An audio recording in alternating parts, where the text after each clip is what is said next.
Hello दोस्तों, तो मैं अंशुमान स्वागत करता हूं आपका इस वीडियो लेक्चर में। और अपना चैनल जान ही रहे हैं आप, फिजिक्स फाउंडेशन। तो देखिए, इसमें हम लोग इस लेक्चर में डिस्कस करने वाला है कि हमारा सिलेबस क्या रहने वाला है आईटी जैम का। ठीक है, पहले हम लोग देखेंगे कि डिटेल्ड सिलेबस क्या है, फिर उसके बाद इंपॉर्टेंट सिलेबस देखेंगे, मीन्स जिससे आपके जैम में क्वेश्चन आते रहे हैं। ठीक, तो आइए शुरू करते हैं। और हाँ, ये भी बता दूं आपको कि मैंने जैसे कि मैंने बताया भी है कि फिजिक्स फाउंडेशन चैनल पे मैंने 4 सब्जेक्ट पढ़ाए हैं, तो मैं उन चारों सब्जेक्ट का आपको यहाँ पे सिलेबस बताऊंगा। और शायद स्पेशल थ्योरी ऑफ रिलेटिविटी जो कि गुरमीत सर ने पढ़ाया है, तो स्पेशल थ्योरी ऑफ रिलेटिविटी का भी मैं सिलेबस बताऊंगा। ठीक, बाकी आपका solid state physics Hemant sir बताएंगे, और थर्मल फिजिक्स और वेव्स एंड ऑप्टिक्स का जो सिलेबस है वो आपका कौन बताएगा? आकाश सर बताएंगे। ठीक है ना, तो ये देख लेते हैं 4 सब्जेक्ट का सिलेबस मैं यहाँ पे लिखने चल रहा हूँ। तो पहला जो सिलेबस आप मान लीजिए वो है मैथमेटिकल फिजिक्स। यही सबसे इंपॉर्टेंट है। क्यों ये इंपॉर्टेंट है भैया? मैंने आपको कई बार बताया कि मैथमेटिक्स जब आप शुरुआत करें आईटी जैम को पढ़ने की, आईटी जैम सिर्फ शुरू करें तो मुझे समझ नहीं आ रहा मैं कहाँ से शुरू करूँ, कहाँ खत्म करूँ, तो आप पहला चीज है मैथमेटिकल फिजिक्स। पहले आप मैथमेटिकल फिजिक्स ही खत्म करें, क्योंकि यहाँ पे आपको ना हर एक चीज मिल जाएगी। जैसे क्या मिल जाएगा? वॉल्यूम इंटीग्रेशन कैसे होता है, सरफेस इंटीग्रल कैसे होता है, ठीक है ना, मैट्रिक्स को कैसे डील करते हैं। तो ये सब चीजें आपकी ना सब्जेक्ट्स में काम आएंगी। जैसे आपका वॉल्यूम इंटीग्रल हो गया, और ये सरफेस इंटीग्रल हो गया, या फिर मैकेनिक्स में काम आता है, मूवमेंट ऑफ इनर्शिया वगैरह निकालते हैं तो वहाँ पे भी इंटीग्रल वगैरह के काम आते हैं। ईएमटी में तो बहुत ही ज्यादा उपयोगी है। ठीक, तो मैथमेटिकल फिजिक्स आप अगर शुरू करें जैम की तैयारी, तो मेरे हिसाब से सबसे पहले मैथमेटिकल फिजिक्स ही खत्म करना चाहिए। उसके बाद आप चाहे जो सब्जेक्ट उठाएं, क्योंकि मैथमेटिकल फिजिक्स खत्म करने के बाद आपको फील आने लगेगी या आपसे क्वेश्चन जो है वो थोड़ा आसानी से बनने लगेगी। ठीक है ना, तो ये मैथमेटिकल फिजिक्स देखिए, पहला है भैया कैलकुलस। ठीक है ना, कैलकुलस। ठीक, कैलकुलस का स्पेलिंग देख लेना। और वो भी भैया वेक्टर कैलकुलस। ठीक है ना, वेक्टर कैलकुलस में आपका क्या क्या आएगा ये बता देता हूँ। वेक्टर कैलकुलस में आपका आएगा डिफरेंशिएशन, इंटीग्रेशन, वेक्टर्स वगैरह का। ठीक है, उसके बाद आपका इसी में आ जाएगा आपका सिंगल और मल्टीपल वेरिएबल का मीन्स इंटीग्रेशन। जैसे कि मैं अगर दूं कि वॉल्यूम इंटीग्रल निकालो या सरफेस इंटीग्रल निकालो, ये सब भी आपका वेक्टर कैलकुलस में ही आएगा। ठीक है ना, तो इसमें अगर मैं इंपॉर्टेंट चीज की बात करूं कैलकुलस में, तो आपका क्या क्या रहेगा? सरफेस इंटीग्रल, वॉल्यूम इंटीग्रल और लाइन इंटीग्रल वगैरह को पहचानना। और इसको पढ़ने से पहले एक चीज और आती है, वो है कोऑर्डिनेट सिस्टम को जानना। ठीक है ना, कोऑर्डिनेट सिस्टम ये आपको पता होना चाहिए। ठीक, इसके लिए ये जानना जरूरी है। तो इसको आप पहले पढ़ेंगे कोऑर्डिनेट सिस्टम। कौन कौन से कोऑर्डिनेट सिस्टम है? 3-4 कोऑर्डिनेट सिस्टम जो कि आपके इंपॉर्टेंट है। पहला कार्टेशियन जो कि आप पढ़ते चले आ रहे हैं सदियों से। ठीक है ना, दूसरा जो है कौन सा है? Spherical polar coordinate. ठीक, तीसरा आपका सिलेंड्रिकल, और आपका दूसरा है जो कि 2D में आपका पोलर कोऑर्डिनेट होता है। ठीक है ना, तो वहां से भी आप पढ़ सकते हैं। 4 कोऑर्डिनेट आपको पता होने चाहिए। ठीक, वहां से आपको ये पता होना चाहिए line integral, surface integral, volume integral वगैरह कैसे लिखते हैं, या वॉल्यूम एलिमेंट, सरफेस एलिमेंट और वॉल्यूम एलिमेंट आपका कैसे लिखा जाता है। ठीक है, ये आप जान पाएंगे, इसको आप जानेंगे। फिर उसके बाद आप आएंगे किसपे? कैलकुलस में। क्योंकि अगर आपको कोऑर्डिनेट सिस्टम नहीं पता है, लाइन इंटीग्रल, सरफेस इंटीग्रल और वॉल्यूम इंटीग्रल के बारे में थोड़ा बहुत अगर आपको जानना है, तो आपको इनके एलिमेंट के बारे में भी पता होना चाहिए अच्छे से। ठीक, तो आपको कैलकुलस के लिए कोऑर्डिनेट सिस्टम को जानना जरूरी है। और कैलकुलस में मैंने बताया आपको कौन कौन से टॉपिक इंपॉर्टेंट है। ठीक है, दूसरा आपका भैया आ जाता है मैट्रिक्स। ठीक है ना, मैट्रिक्स एंड डिटर्मिनेंट भी इसको लिख देते हैं। तो ये दोनों एक ही साथ काम करता है। तो मैट्रिक्स जितना मैंने पढ़ाया, 4 लेक्चर मैंने आपको पढ़ाया भी यूट्यूब पे, आप देख लीजिए। उससे उसके अलावा आपको क्वेश्चन नहीं मिलेंगे। जितना कॉन्सेप्ट बता दिया है, जितना आपको प्रॉपर्टी वगैरह मैट्रिक्स की बताई वो आप करेंगे, और जितने ज्यादा से ज्यादा क्वेश्चन उन्हीं टॉपिक पे, उनके जितना मैंने बताया सिर्फ आपको उतने पे ही आपको मैट्रिक्स से क्वेश्चन मिलेंगे। ठीक है, इतना समझ लें। दूसरा आपका मैट्रिक्स है। तीसरा अगर मैं लिखना चाहूँ तो लिख सकता हूँ फोरियर सीरीज। ठीक, फोरियर सीरीज आपका इंपॉर्टेंट है। और चौथा आपका जो इंपॉर्टेंट आता है वो है भैया डिफरेंशियल इक्वेशन। ये भी मैंने कराया, तो फोरियर सीरीज भी आपको कराया, डिफरेंशियल इक्वेशन भी कराया। फोरियर सीरीज में आपको क्या क्या देते हैं? जैसे मैंने बताया था फोरियर सीरीज पढ़ाते समय भी, कि फोरियर सीरीज में आपको जैसे क्वेश्चन पूछा जाएगा कि आप क्या निकालें, सेकंड हार्मोनिक्स निकाल दें या थर्ड हार्मोनिक्स निकाल दें, या आपसे कह देगा कि आप क्या निकालें, B2 या B3 निकालें, और A1 या A2 से इसको क्या करें, डिवाइड करके उसका आंसर बताएं। तो ये सब चीजें आपकी फोरियर सीरीज में पूछी जाती है। डायरेक्ट आपको सीरीज निकालने नहीं करेगा। ठीक है, बहुत रेयर होता है, लेकिन ये सब आपको टर्म निकालने के लिए कर देता है। ठीक है, तो हाँ, आपको टर्म वाइज भी निकालने के लिए दिया जा सकता है, तो इसलिए फोरियर सीरीज आपका जरूरी है। डिफरेंशियल इक्वेशन ये तो जान लीजिए आपका 2-3 नंबर में जैम मतलब पक्का देगा। पक्का मतलब 300% लिखवा के ले लो, जेस्ट ले लो, TIFR ले लो, जैम ले लो, सब में आपका ये टॉपिक आपको बहुत नंबर दिलवाने वाला है।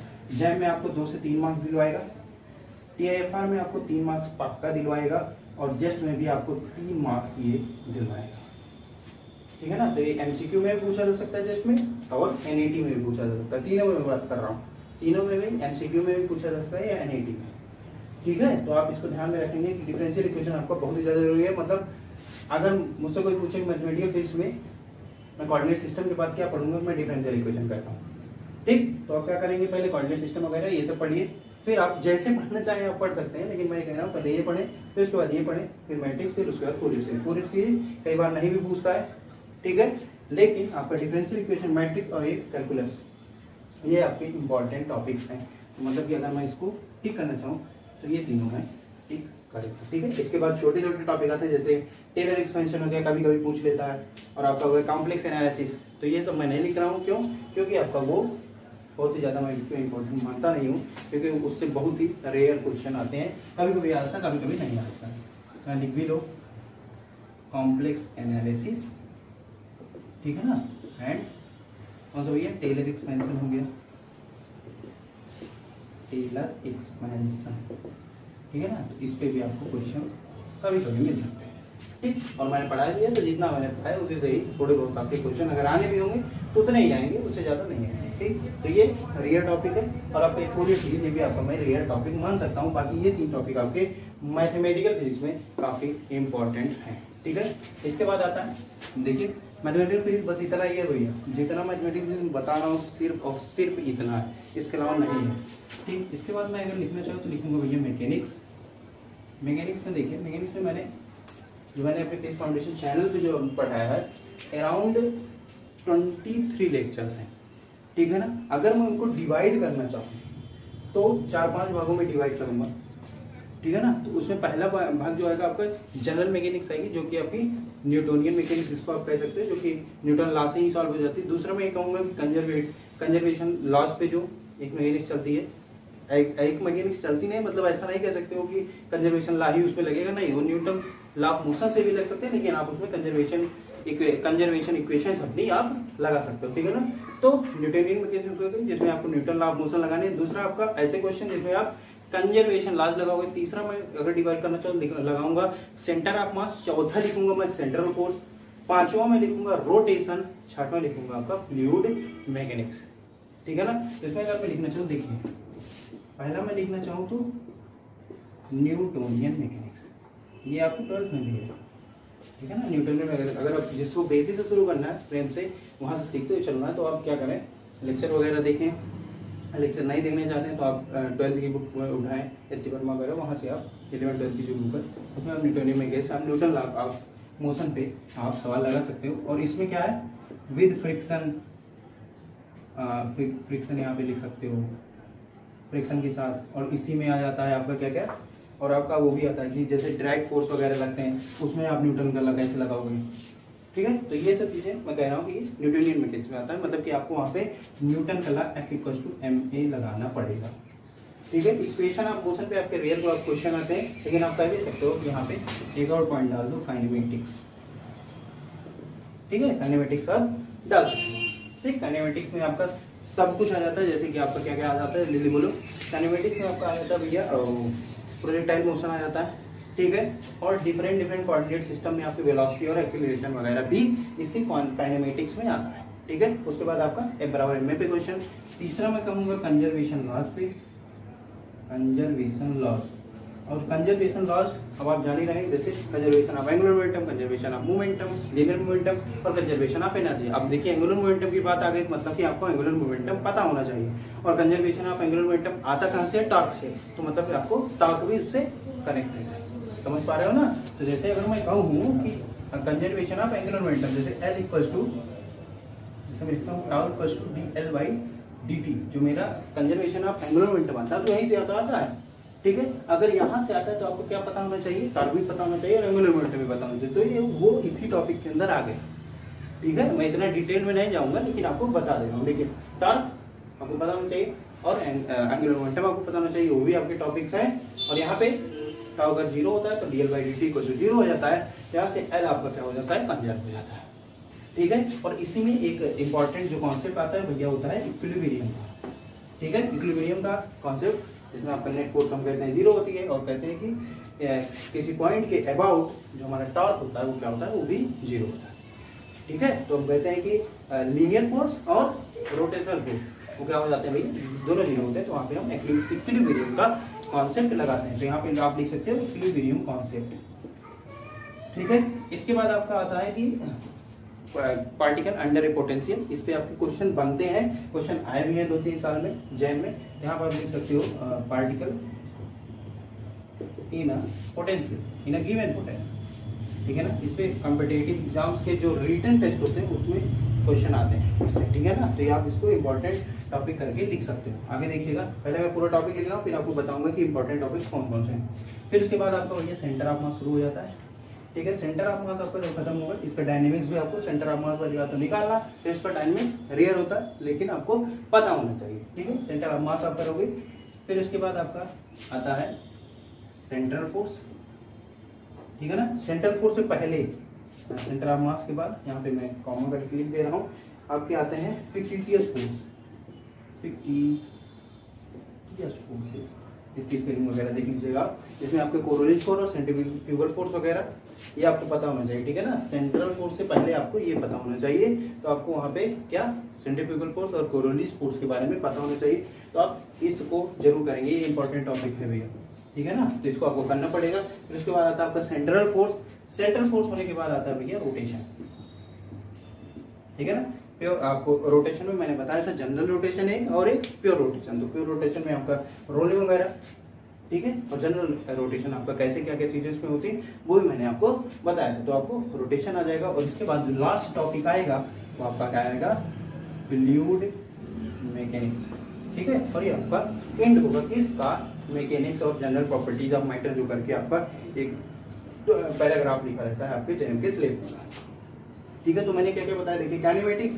काइनेमेटिक्स में आपका इक्वेशन ऑफ मोशन पूरा आ जाएगा, प्रोजेक्टाइल मोशन आ जाएगा, और डिफरेंट कोऑर्डिनेट सिस्टम में आपकी एक्सेलरेशन, वेलोसिटीज वगैरह आ जाएंगी, जो कि पढ़ाया भी गया है। ठीक है, दूसरा आपका न्यूटोनियन मैकेनिक्स, जो मैं कह रहा हूँ कि न्यूटन का लॉ जहाँ पे आप लगाओगे ऐसे क्वेश्चन। ठीक है, जिसमें आपका फ्रिक्शन फोर्स उसमें इंक्लूडेड है। ठीक है, दूसरी बात आपको वहां में ये भी लगाना पड़ेगा, जैसे ड्रैग फोर्सेस वगैरह लग जाते हैं तो हम पूछ लेते हैं कि कहाँ पे ये कितनी दूर तक जाएगा, या उसकी वेलोसिटी टाइम डी पर क्या होगी। तो ये सब चीजें आपकी न्यूटोनियन मैकेनिक्स के अंदर मैं कंसीडर करता हूँ। ठीक है ना, जहाँ पे आप F=m में लगा के क्वेश्चन को सॉल्व करोगे। उसके बाद आप देखिए कंजर्वेशन लॉस। कंजर्वेशन लॉस पे अगर ऐसे क्वेश्चन जिसमें आप कंजर्वेशन लॉस लगाओगे, ठीक है, कंजर्वेशन लॉस में मैंने बताया आपको क्या क्या है। पहला conservation of energy. Conservation of energy का मतलब हो गया कि आपको उसी में आ गया वर्क एनर्जी थ्योरम वगैरह। ठीक है ना, तो total energy conservation, work energy theorem, ये सब आपको कंजर्वेशन लॉस में ही आ जाएगा। और लीनियर मोमेंटम कंजर्वेशन और angular momentum conservation. Angular momentum conservation अगर आप लिख रहे हो तो वहाँ पे आपको टॉर्क और एंगुलर मोमेंटम आपको पता होना चाहिए। तो ये भी टॉपिक्स आपके कंजर्वेशन लॉस में आ जाते हैं। ठीक है, इसके बाद मैंने बताया इक्विलिब्रियम कॉन्सेप्ट, जो कि बहुत ही ज्यादा इंपॉर्टेंट है, क्योंकि इससे क्वेश्चन आपके इसमें TIFR और जस्ट में आते रहे हैं। ठीक है, तो आपको इक्विलिब्रियम कॉन्सेप्ट पता होना चाहिए। फिर उसके बाद मैंने बताया पार्टिकल इन पोटेंशियल। क्यों इसको मैंने अलग से लिखा, क्यों, क्योंकि इससे आपको जब आप जाते हो इंटरव्यू के लिए TIFR एडजस्ट वगैरह पास करके या जैम में अच्छी रैंक लाके आप इंटरव्यू में जब जाते हो तो वहां पे आपको इस पे क्वेश्चन मिलते हैं अगर आपका रिटन टेस्ट होता है। ठीक है ना, और पार्टिकल इन पोटेंशियल अगर आप इसको सीख रहे हो तो वहां से आपको ग्राफ मेकिंग भी पता चल जाती है। ठीक है ना, जैसे मैंने जब इसको पढ़ाया है वहां पहले मैंने बताया कि आप ग्राफ कैसे बनाओगे। ठीक है, तो आपको वहां पे 2 टॉपिक कवर होता है, एक मैथ का भी टॉपिक कवर हो जाता है कि इसमें आपको ग्राफ बनाना सीख लेंगे आप। दूसरा आप ये भी समझ लेंगे कि पार्टिकल इन पोटेंशियल कैसे काम करता है। अगर कोई पार्टिकल को किसी पोटेंशियल में जाता है तो उसका डायनेमिक्स क्या क्या होता है। ठीक है ना, और इसमें आप कंजर्वेशन लॉस भी यूज करते हो, कैसे यूज करते हो वो भी आपका लेक्चर में है। अब देखिए इसके बाद टॉपिक आता है भैया centre of mass. Centre of mass मैंने बताया, सेंटर ऑफ मास निकालना ये जरूरी है, क्योंकि जैम में आपका सेंटर ऑफ मास निकालना पूछा जाता है। उसकी डायनेमिक बहुत ही रेयर है, ठीक है, लेकिन आपको पता होनी चाहिए। ठीक है, इसको आप देखेंगे। फिर यहाँ पे मैंने लिखा फिक्टिशियस फोर्स, मतलब कि ऐसे फोर्स जो कि आभासी होते हैं, होते नहीं लेकिन हमें आभास में आते हैं। तो ऐसे फोर्स कौन कौन से, कोरोनियल और सेंट्रीफ्यूगल फोर्स। इस पे क्वेश्चन आपके जैम में आए हैं। ठीक है ना, तो 3 साल, अगर मैं 10 साल का पेपर निकालूं तो 4-5 साल में इसके क्वेश्चन आते रहे हैं। ठीक है ना, तो ये इंपॉर्टेंट टॉपिक है। इसके बाद आपका सेंट्रल फोर्स आता है। ये मुझे बहुत ही ज्यादा इंपॉर्टेंट टॉपिक लगता है, क्योंकि इससे क्वेश्चन आपके जस्ट टीएफआर और जैम तीनों में पूछे जा सकते हैं सेंट्रल फोर्स से, ठीक है ना। ये बहुत पेट टॉपिक समझ पा रहे हो। तो सेंट्रल फोर्स आपका इंपॉर्टेंट है, जो आपके एस्ट्रोफिजिक्स वगैरह में, जैसे आप एस्ट्रोफिजिक्स वगैरह में रिसर्च करना चाहते हैं तो आपको सेंट्रल फोर्स जो टॉपिक है आपको गहराई से पढ़ना चाहिए। मेरे हिसाब से लेक्चर वगैरह देखिए वो तो ठीक है, लेकिन जिसको आगे रिसर्च वगैरह में जाना है, ठीक है, जो गहराई से पढ़ना चाहते हैं प्रिलिमिनरी जरूर पढ़े सेंट्रल फोर्स के लिए। और प्रिलिमिनरी पढ़ने के बाद अगर आपको और थोड़ा लगता है इधर उधर का क्वेश्चन वगैरह भी लगाने, तो जैसे उपाध्याय वगैरह बुक है जिसमें आपको सेंट्रल फोर्स बहुत ही अच्छे तरीके से दिया गया, तो आप सेंट्रल फोर्स वहां से भी पढ़ सकते हैं, ठीक है। यहाँ से देखिए, उसके बाद आता है आपका रोटेशन। रोटेशन मैंने बताया था, जनरल रोटेशन और पेयर रोटेशन उसके बारे में, और यही रोटेशन में ही आपका आ जाता है मोमेंट ऑफ इनर्शिया, ठीक है। मोमेंट ऑफ इनर्शिया भी इसी में आता है, ठीक है। तो आप मोमेंट ऑफ इनर्शिया देख लोगे। रोटेशन अगर आपको ये दिख नहीं रहा तो मैंने लिखा रोटेशन और मोमेंट ऑफ इनर्शिया, ठीक, ये भी आपका टॉपिक मैकेनिक्स में होगा। फिर उसके बाद आपका आता है फ्लूइड मैकेनिक्स। फ्लूइड मैकेनिक्स में आपको क्या क्या डील करना है, आपको बर्नौली थ्योरम आपको देख लेनी है, मेन जो है वहाँ पे भैया बर्नौली थ्योरम है। और आप देखेंगे कि प्रेशर हाइट के साथ कैसे वेरी करता है, वो भी आपको दो टॉपिक सिर्फ आपको वहाँ पे देखने पड़ेंगे। पहला कि कैसे आपका प्रेशर वेरी करता है हाइट के साथ, दूसरा आपका बर्नौली थ्योरम, ठीक है। बाकी और चीजें जो चीजें हैं वो मैंने आपको वहाँ पे बताई हैं, जैसे कि मैक्सिमम रेंज कितनी होगी, अगर मैं क्या करूँ कहीं से छेद कर दूँ, किसी में पानी भरा हो किसी कंटेनर में और उसमें मैं अगर कहीं से छेद कर दूँ किसी हाइट पे, तो उसकी मैक्सिमम रेंज क्या होगी, ठीक है, समझ पा रहे हो। तो ये सब चीजें आपकी फ्लूइड मैकेनिक्स में आ जाएंगी, ठीक, इतना समझ रहे हो। और वहाँ पे आपको ये भी पता चलेगा कि आइडियल फ्लूइड, जैसे जो फ्लूइड हम डील करते हैं बर्नौली इक्वेशन लगाने के लिए जो चीजें होनी चाहिए, किस प्रकार का हमारा फ्लूइड होगा जहाँ पे हम अपने बर्नौली इक्वेशन लगा सकते हैं, वो सब चीजें आप यहाँ पे पढ़ोगे, ठीक है। अब इसमें इंपॉर्टेंट टॉपिक की बात करूँ तो ये तो भैया इंपॉर्टेंट है, क्योंकि पूरे मैकेनिक्स आपको एपर और एमए पे लग सकती है अगर आपको सही से इसको यूज करना आता है, ठीक है। उसके बाद मैं ये कहूँगा कि इक्विलिब्रियम कॉन्सेप्ट ये बहुत जरूरी है, और पोटेंशियल इनर्शिया ये भी भैया जरूरी है, सेंटर ऑफ मास कह सकते हैं ये भी जरूरी है। तो इसमें जितने टॉपिक मैंने लिखे लगभग आपके जरूरी है, ठीक है ना, क्योंकि मैकेनिक्स आपको कितने मार्क्स का आता है, अराउंड मेरे हिसाब से 10 to 15 मार्क्स, मतलब इसी में वेरी होता रहता है, ठीक है। मैथमेटिकल फिजिक्स की बात करूं तो ये भी आपका 8 to 10 मार्क्स का आता है, ठीक है। तो ये दो चीजें आप देख लीजिए, ये मैंने पढ़ाई रखी है, जितने भी टॉपिक मैंने लिखे हैं मैंने पढ़ाए भी हैं, ये भी आप जान लीजिए। तो ये दो टॉपिक होंगे। इसके बाद मैंने जो पढ़ाया है वो है कौन सा भैया, EMT इलेक्ट्रोडायनेमिक्स या इलेक्ट्रोमैग्नेटिक थियरी, उसमें मैं बता देता हूँ क्या क्या चीजें। और उसके बाद मैंने चौथा जो सर पढ़ाया वो है भैया क्वांटम मैकेनिक्स, ठीक है ना। क्वांटम मैकेनिक्स मॉडर्न फिजिक्स का एक पार्ट है, मॉडर्न फिजिक्स में कई चीजें हैं, तो मैं मॉडर्न फिजिक्स का ही पूरा सिलेबस बता दूंगा, ठीक है, अगर मुझे जो चीजें याद आती हैं। यहाँ से आप देखिए अगला है भैया EMT, है ना, EMT इलेक्ट्रोमैग्नेटिक थ्योरी। ये इलेक्ट्रोमैग्नेटिक थ्योरी को मैंने 3 भाग में, पहले ही जब मैंने पहला लेक्चर बनाया था तो उसमें मैंने 3 भाग में इसको क्या किया था, डिवाइड किया था। पहला भाग वो क्या भैया, इलेक्ट्रोस्टैट, ठीक है ना, जहाँ पे आपको चार्ज रेस्ट हमने क्रिएट किया था और उसकी वजह से हमने इलेक्ट्रिक फील्ड पोटेंशियल वगैरह सब कुछ निकाला था, ठीक है ना। दूसरा हमने किया था मैग्नेटोस्टैट, ठीक है, जैसे इलेक्ट्रोस्टैट था उसी का पूरा एनालॉग था मैग्नेटोस्टैट। और इसके बाद हमारा क्या था, इलेक्ट्रोमैग्नेटिक फील्ड, ठीक है ना, ये आप कह सकते हो कि इलेक्ट्रोडायनेमिक्स लिख देते हैं, इलेक्ट्रोडायनेमिक्स, ठीक है ना, जहाँ पे चार्ज वगैरह हमारे मूव करते हैं, ठीक। तो आप पहले इलेक्ट्रोस्टैट में देखिए, इलेक्ट्रोस्टैट में सबसे जरूरी टॉपिक, इसमें इलेक्ट्रोस्टैट में क्या क्या चीजें आती है, इलेक्ट्रिक फील्ड निकालना आता है, पोटेंशियल आता है निकालना, इसी में आपका गॉस लॉ आ जाएगा, ठीक है ना, गॉस लॉ के बारे में आपको पता होना चाहिए। फिर इसके बाद आता है आपका, इसी में मैं पूरा टॉपिक लिख रहा हूँ, इसी के बारे में, इसी में आपका आ जाएगा डाइलेक्ट्रिक्स वगैरह, इसी में आपका आ जाएगा वर्क, कितना वर्क होगा, ठीक है ना, पोटेंशियल एनर्जी वगैरह आपकी इसी में आ जाएगी। फिर इसके बाद आपका इसी में आ जाएगा कैपेसिटर, ठीक है ना। कैपेसिटर मैंने पढ़ाया नहीं है, जो कि मैं पढ़ा दूंगा, आप टेंशन ना लीजिए, 1-2 दिन में आपको लेक्चर उसका मिल जाएगा। यहाँ पे देखिए इलेक्ट्रिक फील्ड हो गया, पोटेंशियल हो गया, Gauss law, dielectric, work, potential energy और कैपेसिटर, ठीक है ना। इसके बाद आपके इसका, हाँ, इसी में आपका टॉपिक आता है आपका डाइपोल का, ठीक है ना, डाइपोल भी आपको पता होना चाहिए। और इसके बाद क्या क्या टॉपिक आते हैं मैंने पढ़ाए भी है, हाँ। तो ये जो है ये टॉपिक 6, 7, 8 यही आपके इलेक्ट्रोस्टैट में आते हैं और इन्हीं पे आपको क्वेश्चन पूछा जाता है। मेन जो क्वेश्चन पूछा जाता है वो इलेक्ट्रिक फील्ड पे पूछा जाता है, लगभग इसका वेरिएशन पूछ लेता है, या कोई चार्ज डिस्ट्रीब्यूशन दे देगा उसमें आपका इलेक्ट्रिक फील्ड पूछ लेगा, ठीक है, या कोई चार्ज डिस्ट्रीब्यूशन दे देगा वहाँ पे पोटेंशियल पूछ लेगा, तो इलेक्ट्रिक फील्ड और पोटेंशियल ये आपके ज्यादा इंपॉर्टेंट टॉपिक्स हैं, ठीक है ना।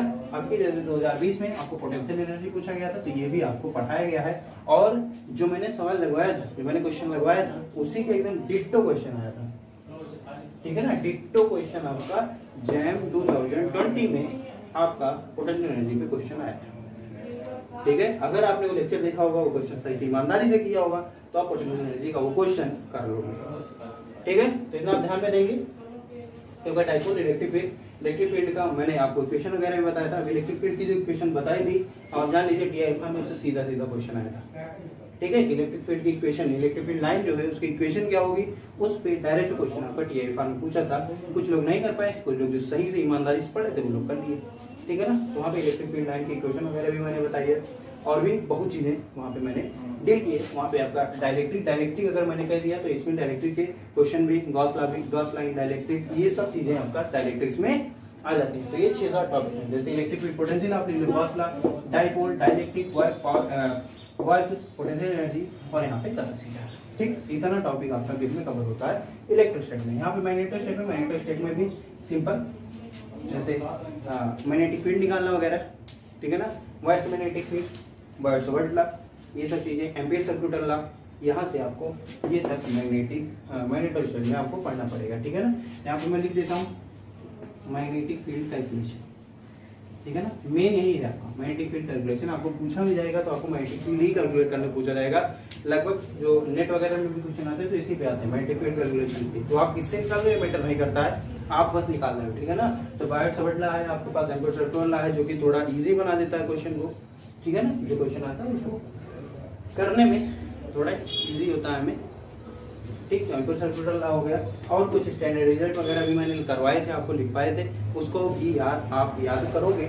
और यहाँ पे मैग्नेटिक फील्ड का कैलकुलेशन भी आप वहाँ से कर सकते हो। मैग्नेटिक स्टेट में एक चीज और भी था, क्या था कि उसमें मैंने चार्ज डेंसिटी का वहाँ पे आपको क्या करवाया था, आपको कंटिन्यूटी इक्वेशन डिराइव कराई थी, ठीक है ना। तो कंटिन्यूटी इक्वेशन जो है उस पर सीधे सीधे क्वेश्चन आते हैं। कई बार तो कंटिन्यूटी इक्वेशन पूछ लेता है कि 4 ऑप्शन दे दिया, कहा इसमें कंटिन्यूटी इक्वेशन कौन सी है, तो वो भी आपको पता होनी चाहिए, उसका डेरिवेशन भी कर लेना, ठीक है ना। और उसमें मैंने ये भी बताया था कि चार्ज डेंसिटी हमारी कैसी वेरी होती है। किसी वॉल्यूम में अगर मैं चार्ज दे दूं तो कितने टाइम में वो सरफेस पे आ जाएगा, उसमें चार्ज डेंसिटी कैसे वेरी करें, ठीक है। अगर मेटल है वो तो बहुत जल्दी आ जाएगी, मतलब कि 10⁻⁻10 या 15 सेकंड में ही क्या हो जाएगा, वो बाहर आ जाएगा। लेकिन अगर इंसुलेटर या कोई और है, मतलब नॉन कंडक्टिंग थिंग है, तो वहाँ पे आपका जो टाउ है मीन्स कितने टाइम में जो हमारा चार्ज है वो सरफेस पे आएगा, वो आपका वेरी करता रहेगा, ठीक है। यहाँ पे आप इलेक्ट्रोडायनेमिक्स से देखिए, ठीक है। इसमें समझ में आया ना क्या क्या चीजें आपको करनी है। देखिए इलेक्ट्रोडायनेमिक्स में आपका पहली चीज देखिए, आपको क्या करना है, इलेक्ट्रोमैग्नेटिक इंडक्शन, ईएम इंडक्शन, ये आपको भैया इंपॉर्टेंट है, ठीक है। इलेक्ट्रोमैग्नेटिक इंडक्शन ये आपको पता होना चाहिए, फैराडेज लॉ वगैरह, कैसे हम लोग फ्लक्स के चेन से ईएमएफ वगैरह निकालते हैं, ये भी आपको पता होना चाहिए। तो इलेक्ट्रोमैग्नेटिक इंडक्शन ये जरूरी है, ठीक है ना। इलेक्ट्रोमैग्नेटिक इंडक्शन में ही आपका आ जाता है म्यूचुअल इंडक्टेंस, और क्या आ जाता है, इंडक्टेंस, ठीक है ना। तो एक म्यूचुअल इंडक्टेंस होता है, तो इंडक्टेंस होता है, इसमें एक एल और एक एम होता है, ठीक। तो आप जान लीजिए इलेक्ट्रोमैग्नेटिक इंडक्शन में आपका ईएमएफ कैलकुलेट करना, कैसे कैसे फ्लक्स चेंज होता है ये कैलकुलेट करना, और इसके बाद आता है आपका कि चार्ज पार्टिकल का पाथ कैसे चेंज होता है, ठीक है ना। जब हम उसे मैग्नेटिक फील्ड में फेंक देते हैं, जब उसे हम इलेक्ट्रिक फील्ड के अंदर फेंकते हैं, या हम जब दोनों लगे रहे तब हम फेंकते हैं, तो उसका पाथ कैसा होता है। अगर दोनों अप्लाई करें तो उसका क्वालिटेटिव डिस्कशन मैंने बताया था, ठीक है। दोनों अगर अप्लाई करते हैं, जैसे मैग्नेटिक फील्ड और इलेक्ट्रिक फील्ड, तो उस पे क्वेश्चन आपको DIFR एडजस्ट में मिल सकते हैं, उसके क्वेश्चन आपके जैम में नहीं है, ठीक है ना। तो क्वालिटेटिव डिस्कशन था, तो आप वहाँ पे क्वालिटेटिव डिस्कशन करेंगे। बात मैग्नेटिक फील्ड में अगर हम कोई चार्ज पार्टिकल शो करते हैं तो उसका क्या रेडियस वगैरह क्या होगा, उसकी वेलोसिटी कैसे चेंज होगी, ये सब चीजें आपको मैंने बताई हैं। इस पे क्वेश्चन आपके बनते रहते हैं, ठीक है ना। तो वहाँ से आप ये भी करेंगे। अब देखिए इसके बाद आता है आपका इलेक्ट्रोमैग्नेटिक वेव्स। इलेक्ट्रोमैग्नेटिक वेव्स में आपको वैक्यूम का सोल्यूशन मैंने कराया था सही से, वैक्यूम का सोल्यूशन आपको सही से आना चाहिए। बाकी आपको मैंने ये भी बताया था कि अगर कंडक्टिंग सीट में या कंडक्टर में मेरा इलेक्ट्रोमैग्नेटिक वेव ट्रेवल करेगी तो कैसे उसका क्या होगा, उसकी जो वेव वेक्टर है वो कैसे कॉम्प्लेक्स फॉर्म ले लेता है, ये भी मैंने बताया था। कॉम्प्लेक्स फॉर्म में वो कैसे रिलेटेड होता है वेवलेंथ वगैरह से, ये भी मैंने आपको वहाँ पे चर्चा करके बताया, ठीक है ना। और वहाँ पे ये भी आपको इसकी डेप्थ वगैरह के बारे में भी थोड़ी बहुत चर्चा मैंने की थी, तो वो भी आपको पता होना चाहिए, ठीक है। तो इलेक्ट्रोमैग्नेटिक वेव के ऊपर आपको ये चीजें पता होनी चाहिए। और एक है पॉइंटिंग थ्योरम, ठीक है, तो पॉइंटिंग थ्योरम भी आपको पता होना चाहिए। और पॉइंटिंग वेक्टर, ठीक है, 2-3 केस मैंने बताया था, पॉइंटिंग वेक्टर किधर होगा ये भी आपको पता होना चाहिए, ठीक है। तो ये सब चीजें आपकी क्या आएंगी इलेक्ट्रोमैग्नेटिक वेव में। तो इलेक्ट्रोमैग्नेटिक वेव में अगर मैं इंपॉर्टेंट टॉपिक से करूं तो पहली बात तो इलेक्ट्रोमैग्नेटिक वेव की जो इक्वेशन है वैक्यूम में वो आपको पता होना चाहिए। दूसरा, आपको अगर इलेक्ट्रिक फील्ड दे दे तो मैग्नेटिक फील्ड वगैरह आप कैसे निकालेंगे ये आपको पता होना चाहिए। तीसरा, ठीक है, अगर वो इक्वेशन दे दे तो आप कंपेयर करके कैसे बताओगे कौन सी चीज क्या है, जैसे वेव वेक्टर क्या है, समझ पा रहे हो, और उसका एम्पलीट्यूड वगैरह क्या है ये भी आपको बताना आना चाहिए, ठीक है। और हाँ, एक इलेक्ट्रिक फील्ड में और एक इम्पॉर्टेंट जो क्वेश्चन बनते रहते हैं, कभी कभी बन जाते हैं कि कैसे हम जानेंगे कि जो हमारी इलेक्ट्रिक फील्ड है, जैसे डिस्प्लेसमेंट वेक्टर भी एक होता है, ठीक है ना, एक इलेक्ट्रिक डिस्प्लेसमेंट वेक्टर होता है, ठीक है। जैसे हम लोग जो करते हैं डिस्प्लेसमेंट करंट निकालते हैं ना, वहां से भी एक इलेक्ट्रिक फील्ड जनरेट होती है, वो टाइम वेरिंग इलेक्ट्रिक फील्ड होती है। तो हम ये देखेंगे कि इलेक्ट्रोस्टैट में जो इलेक्ट्रिक फील्ड है वो टाइम वेरिंग इलेक्ट्रिक फील्ड से कैसे डिफरेंट है, ये भी मैंने बताया था, ठीक है। तो ये भी आपको पता होना चाहिए, ठीक है। तो इलेक्ट्रोमैग्नेटिक थियरी में मेन जो टॉपिक्स हैं वो मैं अगर लिखना चाहूँ तो पहला भैया इलेक्ट्रिक फील्ड कैलकुलेशन और पोटेंशियल कैलकुलेशन ये होना चाहिए, ठीक है। या किसी से भी कैलकुलेट कर सकते हो। अगर आपको बहुत इजी क्वेश्चन आ गए या गॉस लॉ वगैरह पे क्वेश्चन आ गए तो वो भी इसमें इंक्लूडेड है। दूसरा आपका भैया जो पिछले साल पूछा है वो भी मैं लिख लेता हूँ, पोटेंशियल एनर्जी निकालने का, ठीक है ना। पोटेंशियल एनर्जी आपका TFR में पूछा गया था कि पोटेंशियल एनर्जी बताओ किसी स्फीयर की, ठीक है ना, तो वो भी आपको यहाँ पे पता होनी चाहिए। तीसरा अगर मैं लिखना चाहूँ तो डाइपोल, ठीक है ना, इस पे भी बहुत रेयर क्वेश्चन इसमें आते वाले हैं नहीं, लेकिन ये जो टॉपिक मैंने लिखा ये दोनों आपके इलेक्ट्रोस्टैट में, ये तीनों टॉपिक्स आपके बहुत ही इंपॉर्टेंट होते हैं, इसमें क्वेश्चन आ सकते हैं, ठीक। अब अगर मैं बात करूँ मैग्नेटोस्टैट में, तो मैग्नेटोस्टैट में मेरे हिसाब से मैग्नेटिक फील्ड निकालने के अलावा और क्वेश्चन रेयर है, ठीक है। तो मैग्नेटिक फील्ड आपको निकालने के लिए आएगा सिर्फ, ठीक है। और कई बार ऐसा होता है कि आपको वेक्टर पोटेंशियल दे दिया गया तब आपको मैग्नेटिक फील्ड पूछ दिया, या मैग्नेटिक फील्ड देके आपको वेक्टर पोटेंशियल पूछ दिया, ये भी आपको क्वेश्चन बन सकता है, ठीक है ना। तो यहाँ पे मैं लिख देता हूँ वेक्टर पोटेंशियल भी, ठीक है। अब यहाँ पे भैया स्केलर होता है, ठीक है। अब इलेक्ट्रोमैग्नेटिक वेव में जो मैंने बताया जैसे इलेक्ट्रोमैग्नेटिक EM वेव इक्वेशन, ठीक है। और आपको मैक्सवेल की जो चारों इक्वेशंस है वो डिफरेंशियल फॉर्म में और इंटीग्रल फॉर्म में, ये भी आपको पता होनी चाहिए, ठीक है। उसको मैं लिख नहीं रहा हूँ। इलेक्ट्रोमैग्नेटिक वेव इक्वेशन किसमें, वैक्यूम में, ये आपको पता होनी चाहिए, ठीक है। और वैक्यूम में हम लोग कैसे अगर इलेक्ट्रिक फील्ड दी गई हो तो मैग्नेटिक फील्ड कैसे निकालते हैं, मैग्नेटिक फील्ड दी गई हो तो हम लोग इलेक्ट्रिक फील्ड कैसे निकालते हैं वैक्यूम सोल्यूशन में, ठीक है ना। ऐसे ही अगर हम लोग किसी मटेरियल से चल जाए क्योंकि वो कंडक्टर, तो हमारी कौन कौन सी प्रॉपर्टी चेंज हो जाती है, जैसे वेव वेक्टर हमारा कॉम्प्लेक्स फॉर्म ले लेता है और उसकी कॉम्प्लेक्स फॉर्म में जो रियल वेव वेक्टर होता है, means real part of wave vector, वो कैसे डिपेंड करता है वेवलेंथ वगैरह पे, और जो आपका इमेजिनरी पार्ट है वो आपका कैसे स्किन डेप्थ पे डिपेंड करता है, ये भी आपको पता होना चाहिए, ठीक है ना। इसके बाद आपका होता है नॉन कंडक्टिंग मटेरियल में अगर आपकी इलेक्ट्रोमैग्नेटिक वेव जाती है, ठीक है ना। नॉन कंडक्टिंग मटेरियल का मतलब मान लीजिए कि उसमें क्या है, हमारा कोई डायरेक्टली कांस्टेंट है, लेकिन मैग्नेटिक जो कांस्टेंट मतलब म्यू आर है, जो मैग्नेटिक परमिएबिलिटी है, रिलेटिव परमिटिविटी है, रिलेटिव परमिएबिलिटी जो आपकी है वो अगर 0, ठीक है ना, और सिर्फ आपका डायरेक्टली कांस्टेंट किया उस मीडियम का, तब अगर आपकी इलेक्ट्रोमैग्नेटिक वेव उसमें इंटर करती है तब क्या होता है, ठीक है ना, वो सेम तरीके से बिहेव करती है, ये भी मैंने आपको डेराइव कराया है, ठीक है। तो वहाँ से आप वो भी लिख लेंगे, उसके बारे में भी थोड़ा बहुत पढ़ लेंगे, ठीक है ना। बाकी इससे जो है इसके अलावा और क्वेश्चन बहुत रेयर होता है। क्वांटिक वेक्टर वगैरह से क्वेश्चन आप किस में आ सकते हैं, TFR और जेस्ट में, इसका ध्यान में रखेंगे। क्वांटिक वेक्टर आपको पता होनी चाहिए, उसके डेरिवेशन भी मैंने कराया था, वो भी आपको थोड़ा बहुत पता होना चाहिए क्योंकि आपकी यूनिवर्सिटी एग्जाम में भी वो सब पूछा जा सकता है, ठीक है ना। जैम के अगर पॉइंट ऑफ व्यू से देखा जाए तो मेरे हिसाब से वैक्यूम में इसका सोल्यूशन, कंडक्टर में इसके जो मेन रिजल्ट है, ठीक है, जो मैंने लिखा है वो, और किसी मटेरियल में, ठीक है, डाइलेक्ट्रिक मटेरियल कोई उसमें अगर इलेक्ट्रोमैग्नेटिक वेव जाती है तो उसके लिए आपके जो मेन पॉइंट मैंने लिखवाए हैं, जैसे इक्वेशन इलेक्ट्रोमैग्नेटिक वेव की जो इक्वेशन आती है डिफरेंशियल इक्वेशन, वो चेंज नहीं होती, मतलब सोल्यूशन चेंज नहीं होगा, ठीक है ना, फॉर्म उसकी चेंज नहीं होती, बाकी एप्सिलॉन नॉट की जगह एप्सिलॉन आर आ जाता है, ठीक है ना, ऐसा हो जाता है कि अपसाइड नॉट की जगह अपसाइड आ जाता है और म्यू जीरो की जगह आ जाता है आपका म्यू, ठीक है ना, और अपसाइड इक्वल टू होता ही है अपसाइड नॉट अपसाइड आर, ठीक है ना। जैसे यहाँ पे भी कुछ ऐसे रिलेशन आ जाता है म्यू नॉट म्यू आर, ठीक है।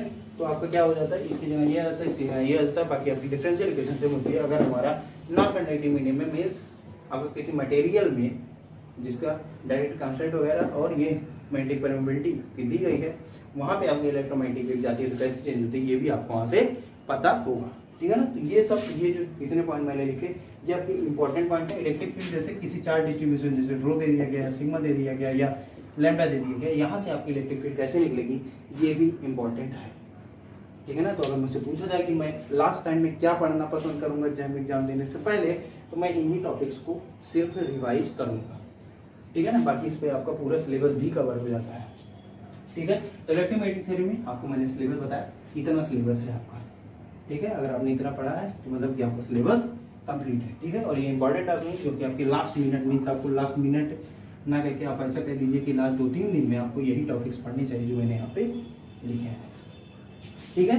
और आपकी किस्मत है गंदे भी क्वेश्चन आ सकते हैं, ठीक है भैया। तो इलेक्ट्रोमैग्नेटिक थियरी हो गया। इसके बाद मैंने आपको पढ़ा है मॉडर्न फिजिक्स, ठीक है ना। मॉडर्न फिजिक्स पूरा नहीं पढ़ा है मैंने, उसमें क्वांटम मैकेनिक्स का पार्ट पढ़ा है, बाकी आपका न्यूक्लियर फिजिक्स, एटॉमिक फिजिक्स और आपका स्पेशल थियरी ऑफ रिलेटिविटी आपको उर्मिल सर ने पढ़ा है, ठीक है ना। कैसे पढ़ा है मैं नहीं जानता, लेकिन मेरे हिसाब से तो ठीक ही पढ़ा है, क्योंकि उसमें जो जो चीज़ें आपको इंपॉर्टेंट है वो आपको बताई गई हैं। क्वेश्चन थोड़ा कम करवाए गए, लेकिन क्वेश्चन की आपूर्ति या क्वेश्चन आप कह दीजिए कि आपको आगे लगवाए जाएंगे, ठीक है ना। हेमंत सर या कोई और हम लोग टीचर हायर कर रहे हैं क्योंकि क्वेश्चन आपको लगवाएंगे, ठीक है। तो मॉडर्न फिजिक्स में पहले बता देता हूँ क्वांटम मैकेनिक्स में, फिर उसके बाद मैं यहाँ पे बताऊँगा थोड़ा बहुत न्यूक्लियर फिजिक्स में जो चीज़ें मुझे याद आएंगी। तीसरा आपका कौन सा है भैया, स्पेशल थ्योरी ऑफ रिलेटिविटी, ठीक है ना। इसमें 2-3 टॉपिक हैं, अभी आपको बता दूंगा, सिर्फ आप उसका फार्मूला याद करके चले जाओ, तब भी आपकी स्पेशल थ्योरी ऑफ रिलेटिविटी के चाहे जो क्वेश्चन होंगे आपको लग जाएंगे। तो क्वांटम मैकेनिक्स पहले देखिए, आपको फोटो इलेक्ट्रिक इफेक्ट पी लिख दे रहा हूँ, आप समझ लीजिएगा। ब्लैक बॉडी रेडिएशन, ठीक है, ये भी आप समझ लीजिए। इसके बाद आपको क्या होता है, photo electric effect, black body radiation, फिर उसके बाद dual nature of light, dual nature जिससे आपको क्या क्या चीजें पता होंगी, जिससे आपको वेवलेंथ, डी ब्राउनी वेवलेंथ वगैरह ये आपको यहाँ से पता चलेगी, ठीक है।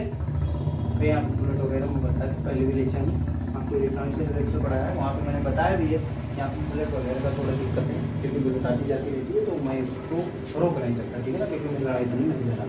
अब देखिए यहाँ पे photo electric effect, black body radiation, dual nature of light. इसके बाद आपका आ जाता है ऑपरेटर्स वगैरह, ठीक है ना। हम लोग क्वांटम मैकेनिक्स में घुस जाते हैं, ठीक, वेव फंक्शन के बारे में थोड़ा पढ़ते हैं, फिर उसके बाद ऑपरेटर पे आते हैं। फिर ऑपरेटर से हम लोग कैसे, मतलब किसी वेव फंक्शन में अगर ऑपरेटर ऑपरेट कराते हैं तो मुझे आइगन वैल्यू वगैरह कैसे मिलती है ये भी आपको यहाँ पे पता होना चाहिए, ठीक है ना। फिर उसके बाद श्रोडिंगर इक्वेशन, ठीक, और इसके बाद आता है आपका 1D इनफाइनाइट बॉक्स, ठीक है। 1D इनफाइनाइट बॉक्स ये आपका मोस्ट इंपॉर्टेंट है, 1D इनफाइनाइट बॉक्स, इसी पे आपके लगभग क्वेश्चन आते हैं।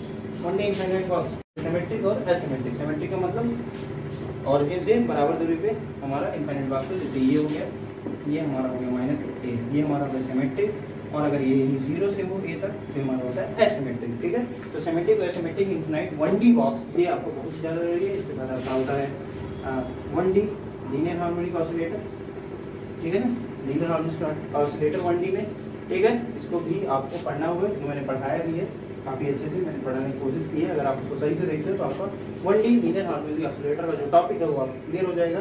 तो आपको 1D एनएचओ, इसी के बाद हाफ हार्मोनिक ऑसिलेटर का जो टॉपिक आता है उसको मैंने थोड़ा उससे रिलेट करके बताया है 1D हार्मोनिक ऑसिलेटर से, ठीक है ना। तो हाफ हार्मोनिक ऑसिलेटर भी इसी में कवर हो जाता है। तो ये दोनों टॉपिक आपके बहुत ही ज़्यादा इंपॉर्टेंट है, ठीक है ना। इसके बाद आपका आता है multi dimensional box. Multi dimensional box का मतलब 2D और 3D बॉक्स अगर हो, ठीक है ना। इसमें 2D और 3D बॉक्स अगर हो तो उसमें आप कैसे डील करोगे, तो उसको अभी मैंने एक सिंपल ट्रिक बताई, सिंपल तरीका बताया जिससे आप यहाँ पे डील कर सकते हैं। जैसे एनर्जी आपकी जुड़ जाएगी, वेव फंक्शन आपके क्या हो जाएंगे, मल्टीप्लाई हो जाएंगे। तो आपके 1D 2D और 3D बॉक्स भी आपको जरूरी है, क्योंकि उस पर आपको किसमें क्वेश्चन मिल सकता है कि ये फॉर जस्ट, ठीक।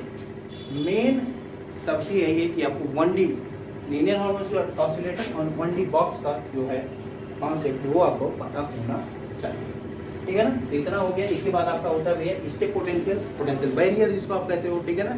स्टेप पोटेंशियल मतलब ऐसा कुछ इसमें आपको रिफ्लेक्शन और ट्रांसमिशन वगैरह जो कि मैंने बताया भी है, पढ़ाया भी है, ठीक है ना। तो आपको ये टॉपिक आपके यहाँ पे क्या होंगे, आएंगे। इसमें आपको पोटेंशियल वेरिएट होगा, स्टेप पोटेंशियल होगा, ठीक। और इसके बाद आपका ऐसा कुछ पोटेंशियल वेरिएट होगा। इसमें आपको रिफ्लेक्शन कोएफिशिएंट और ट्रांसमिशन कोएफिशिएंट वगैरह निकालने को पूछा जा सकता है। डायरेक्ट आपको फार्मूला बेस्ड क्वेश्चन आएगा अगर इस पे क्वेश्चन आता है, ठीक है ना। तो इसके फार्मूले वगैरह भी मैंने लिखवाए हैं, वहां से भी आप इसको डील कर सकते हो, ठीक है ना। तो सिर्फ इतना टॉपिक आपका कॉन्टेंट है इसमें, इसके अलावा कोई नहीं, ठीक है। तो आपको मैं कहूँ तो ये दोनों टॉपिक आपको मोस्ट इंपॉर्टेंट है।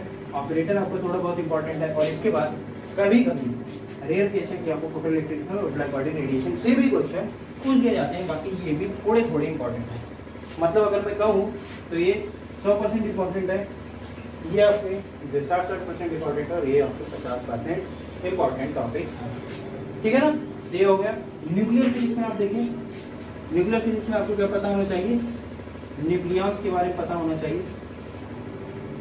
न्यूक्लियस मतलब न्यूट्रॉन प्रोटॉन वगैरह के बारे में पता होना चाहिए, उसका मास वगैरह पता होना चाहिए।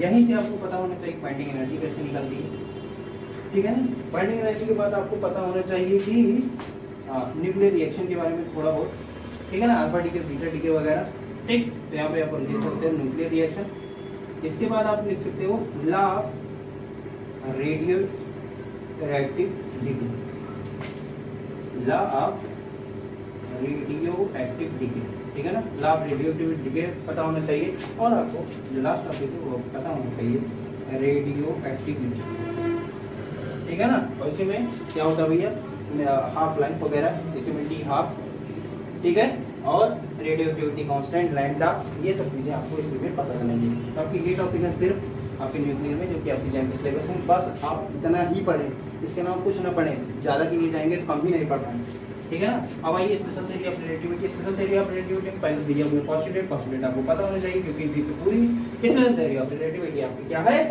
बेस है। स्पेशल थ्योरी ऑफ रिलेटिविटी में हमने पोस्टुलेट पढ़ लिया। इसके बाद आप क्या पढ़ें, लॉरेंट ट्रांसफॉर्मेशन और गैलीलियन ट्रांसफॉर्मेशन। गैलीलियन पढ़ेंगे तो उसके बाद ही आपको लॉरेंट ट्रांसफॉर्मेशन आएगा, तो गैलीलियन और लॉरेंट ट्रांसफॉर्मेशन भी आपको पता होना चाहिए। इसके बाद आपको क्या करना है भैया, इसके बाद आपको पढ़ लेना है लेंथ कॉन्ट्रैक्शन, लेंथ कॉन्ट्रैक्शन जिसको मैं एल लिख रहा हूँ, और टाइम डायलेशन जिसको मैं कह रहा हूँ, ठीक है।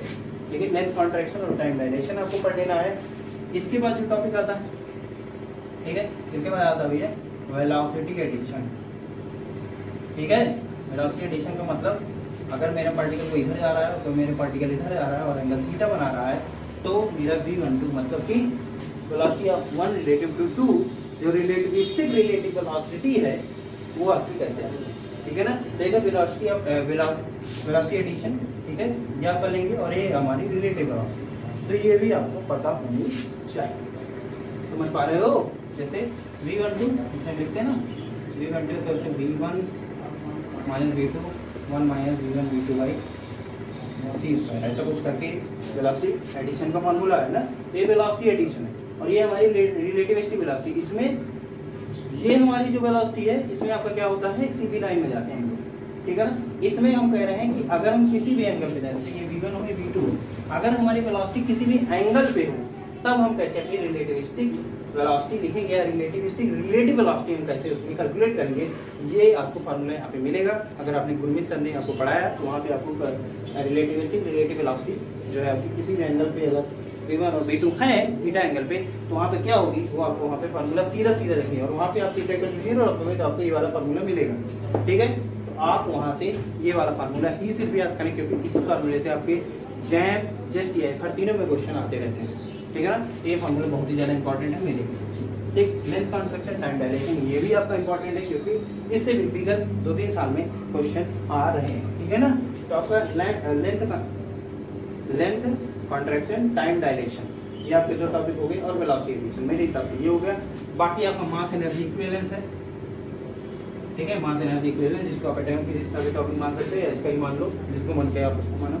और हाँ, रिलेटिविस्टिक इक्वेशन, जैसे रिलेटिविस्टिक टोटल एनर्जी कैसे होगी, रिलेटिविस्टिक आपकी काइनेटिक एनर्जी कैसे लिखी जाएगी, ये सब चीजें, और रिलेटिविस्टिक मास आपका कैसे चेंज होगा वेलोसिटी के साथ, ये सब चीजें भी आपको पता होनी चाहिए इसमें स्पेशल थ्योरी ऑफ रिलेटिविटी, ठीक है ना। तो इतना वैसे वो सब चीजें बहुत ही रेयर है, ठीक है, बहुत ही कम पूछी जाती है। कभी कभी TIFR एडजस्ट वाले पूछ लेते हैं, बाकी जैम में आपके 1, 2 और 3 इसी टॉपिक से आपके क्वेश्चन मिलेंगे, ठीक है। स्पेशल थ्योरी ऑफ रिलेटिविटी में आप ये तीनों टॉपिक अच्छे से पढ़ें और जो रिलेटिविस्टिक इक्वेशंस है जैसे टोटल एनर्जी के, काइनेटिक एनर्जी के और वगैरह वगैरह जो भी 2-3-4 इक्वेशन है उसको आप सही से करेंगे, ठीक है ना।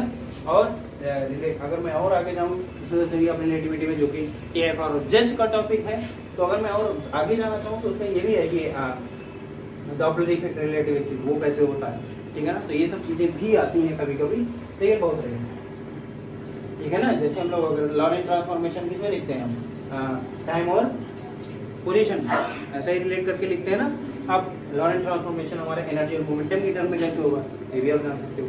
तो आप वहाँ पे देखेंगे तो वहाँ पे एक ट्रिक भी होती है कि पोजीशन को आप एनर्जी से चेंज कर दो, ठीक है ना, मोमेंटम को आप टाइम से चेंज कर दो, तब वहाँ पे आप क्या कर सकते हो कि रिलेटिविस्टिक इक्वेशन लिख सकते हो एनर्जी और मोमेंटम के बीच में, ठीक है। ऐसे से सीधे सीधे चेंज नहीं होता, ये ट्रिक है, ठीक है। तो आपको ये चीजें आपको स्पेशल थ्योरी ऑफ रिलेटिविटी में पढ़नी पड़ेगी, ठीक है। इसमें आपका लाभ रेडियोएक्टिविटी के और आपका रेडियोएक्टिविटी और बाइंडिंग एनर्जी, ये आपका मैं लिख देता हूँ एटॉमिक व्यू, किसी में दोनों आ जाए।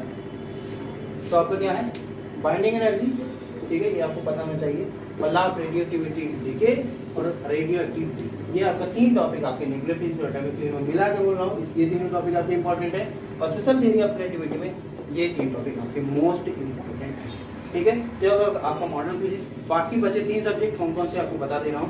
पहला सब्जेक्ट आपका जो बच्चा है वो है इलेक्ट्रॉनिक्स, ठीक है, इलेक्ट्रॉनिक्स और सॉलिड स्टेट फिजिक्स, ठीक, वो आपको बताएंगे भैया हेमंत सर, ठीक है।